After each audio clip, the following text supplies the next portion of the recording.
कई सालों पहले किसी एक राज्य में एक राजा राज करता था। इस राजा को घोड़े पालने का बहुत शौक था। राजा के पास वैसे तो कई सारे घोड़े थे, लेकिन इसके पास 4 ऐसे जंगली घोड़े थे जो इस राजा को काफ़ी पसंद थे। राजा ने इन घोड़ों को ट्रेन करने के लिए कई ट्रेनरों को बुलाया, मगर कोई भी इन घोड़ों को अच्छे से ट्रेन नहीं कर पाया। जब भी कोई इन पर बैठने की कोशिश करता तो यह उसे तुरंत अपनी पीठ से फेंक देते या उसे लात मार देते। राजा को घोड़े बहुत प्यारे थे, इसलिए ट्रेनरों को सख्त वार्निंग दी जाती थी कि इन पर जोर ज़बरदस्ती ना की जाए, यानी कि इन्हें मारा पीटा ना जाए। कई महीने निकल गए, मगर कोई भी ट्रेनर घोड़ों को अच्छी तरह से ट्रेन करने में सक्षम नहीं हो पाया। तब राजा ने अपने राज्य में ढिढोरा पिटवाया कि जो भी व्यक्ति इन घोड़ों को अच्छे से ट्रेन कर देगा उसे बहुत बड़ा इनाम दिया जाएगा। कुछ दिनों बाद एक युवा ट्रेनर राजा के पास आया। राजा ने अपनी शर्त की, घोड़ों की ट्रेनिंग बिना मार पिटाई होनी चाहिए, ऐसा उस युवा को बताई। युवा ने राजा की शर्त मान ली और अपनी तरफ से भी राजा के सामने 2 शर्त रख दी। युवा ट्रेनर बोला, मैं आपकी हर शर्त मानने के लिए तैयार हूँ, मगर मेरी भी 2 शर्तें हैं जो आप मानो तभी मैं आपके घोड़ों को ट्रेन कर पाऊँगा। राजा ने कहा, पहले शर्तें तो बताओ। ट्रेनर ने बोला, पहली शर्त है कि मुझे इन घोड़ों को ट्रेन करने के लिए कुछ महीने या पूरा साल भी लग सकता है, उतना वक्त दिया जाए।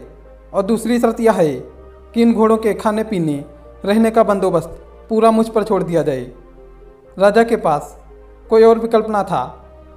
कोई भी ट्रेनर आज तक घोड़ों को ट्रेन नहीं कर पाया था और अब तो नए ट्रेनर भी आने बंद हो गए थे। राजा ने युवा ट्रेनर की सारी बात मान ली और घोड़े उसे सौंप दिए। युवा ट्रेनर अगले दिन ही एक बड़े से बाड़े में इन घोड़ों को लेकर गया और वहाँ सबको खुला छोड़ दिया। ट्रेनर बाड़े के किनारे पर दौड़ने लगा। फिर दौड़ते दौड़ते थकने के बाद वह युवा ट्रेनर वही बाड़े में लेट गया। वहाँ से उठने के बाद उसने खुद ही घोड़ों को चारा खिलाया और पानी पिलाया। इन सब प्रक्रिया के दौरान उसे घोड़ों को नहीं बांधा था। अगले दिन भी ट्रेनर ने वही सारा काम दोहराया जो उसने पहले दिन किया था। यह काम उसका नित्यक्रम बन गया।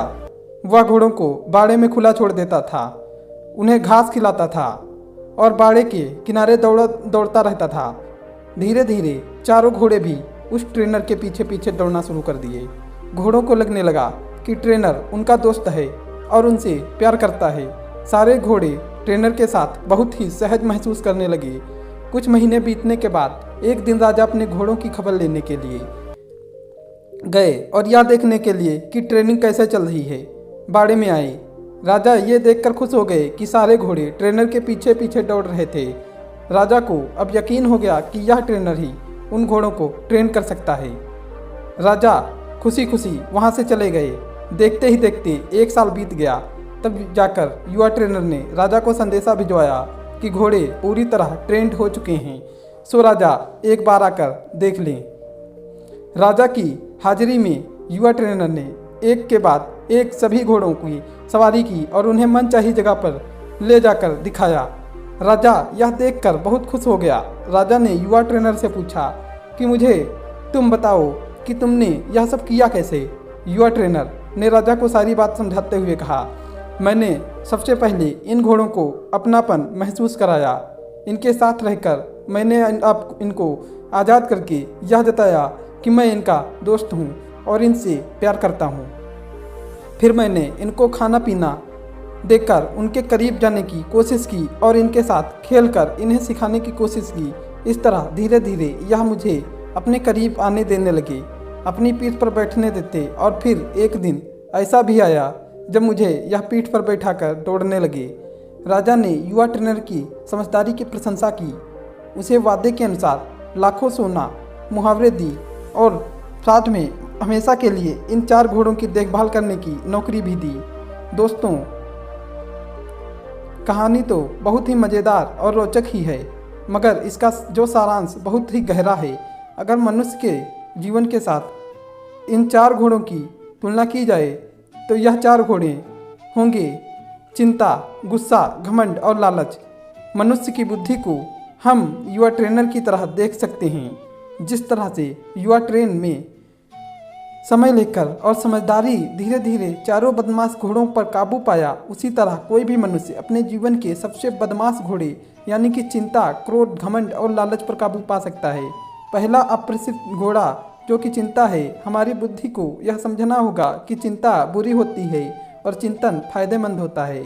चिंता किसी भी समस्या का हल नहीं होता, हाँ, चिंतन से हमें नए रास्ते जरूर दिखाई देते हैं। धन्यवाद।